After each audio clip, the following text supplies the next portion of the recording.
singakanani nobekeze ngoba izitha zami singakanani nobekeze iyobekezela.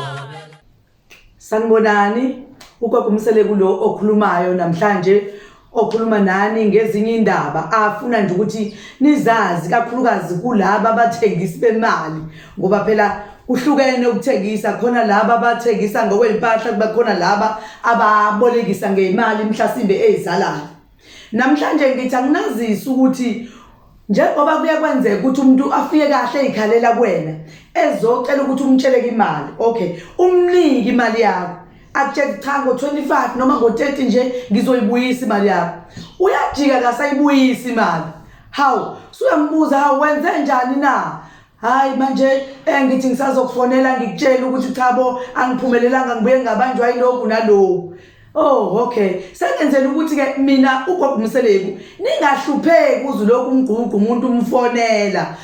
Yiza kagogo Mseleku uzokunika umuthi okuwona ozothi uma uwenze qede lo wamuntu noma ngathi bethi kuzibe kangakanani kodwa ezwe kunento emhluphayo ukuthi cha bo angihambe ngiyokhokha imali kaNasibani bani, angihambe nje ngiyokhokha ngoba ngisho ebusuku uthola ukuthi akalali uyakhathazeka uzwa kunento emhluphayo, kanti ilo muthi lo ukhuluma naye ukuthi akahambe ayokhokha imali yakho ngoba akufuneki ukuthi ke nani nina abatsheleke ukuthi uthathe imali yomuntu ekugcineni usuyambalekela. Umbalekelelani ngoba wekusiza uma engasuka nje akhulume ngawe kubantu ungathi uyakuhleba, kanti akakuhlebi uwena owenza amaphutho ukuthi idate ebenikhulume ngayo awusayigcini, futhi uma ungasayigcini awusakhulumi naye ukuthi cha Sibani bani bongicela ukuxolisa bo nakubo ngibe nenkinga kanje angisakwazanga ukuthi ngikhokhele ngesikhathi engicela ukuthi ngilule kancane isikhathi ngikhokhele ngesikhathi esithize ukuze lokho kwenzela ukuthi wena mnikazi wemali uphile. Angiphili uma ngabe ungasashona uthunthuni, ngeke ngibone ukuthi kushuda usafuna ukungikhokhela uyangibaleka nje straight, kanti leyo nto ayifuneki ukuthi umbaleke umuntu okusizile ngoba mhlambe kuze kugcine kwesinye isikhathi ugcine mhlambe sekukhulumeka ngisho nomunye umuntu kanti akusazoxoxela omunye, kanti akufuneki umuntu mekunika imali agcine ekudinwa ezexoxela omunye umuntu ngoba kusuke kuyimfihlo yeni kahle nobabili. Ingakho wena kufanele ukuthi ulidini iqiniso ukwazi ukuthi umkhokhele umuntu osuke uthatha imali yakhe. Uyiphutha kakhulu ukubalekela umuntu uthola ukuthi usumdaka ngisho nangeyindlela zonke wena uphuma ngala ngoba awusafuni nokumbona ngoba ubona ukuthi uzofuna imali yakhe.